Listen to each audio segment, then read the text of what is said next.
सुरुवात तरी चांगली असावी, काही ना काहीतरी गुण असावं माणसाला. गुणाला महत्व आहे, अवगुणाला महत्व आहे. तेव्हा देवाचं गुण जीवन हे सागरासारखं आहे. देवाकडे गुण सागरासारखे, देवाकडे वैराग्य सागरासारखं आहे, देवाकडे ज्ञान सागरासारखं आहे. देवाच्या कोणत्याच ज्याला त्याचा पारच लागत नाही, देवाच्या कोणत्या गोष्टीला त्याचा पार लागत नाही. जीवाच्या गोष्टीला पार लागतो तसं देवाच्या गोष्टीला पार लागतो.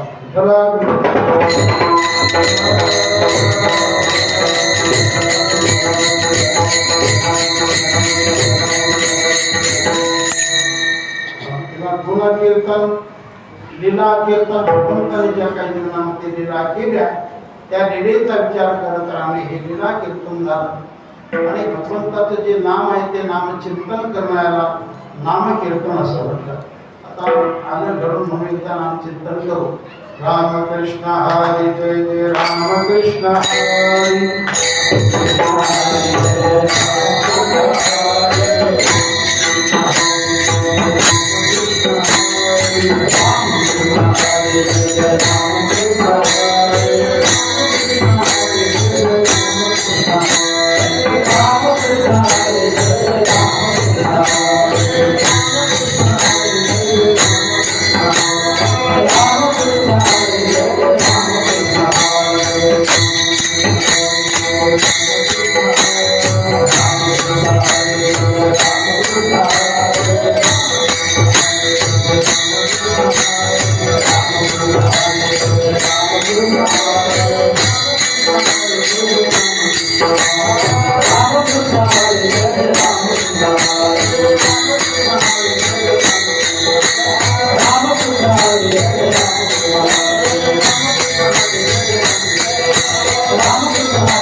महाराजांनी केलं पुढं चंद्रभागेच्या भगवंतामध्ये तिथं भगवान प्रत्यक्ष नाचतो आहे का नाही.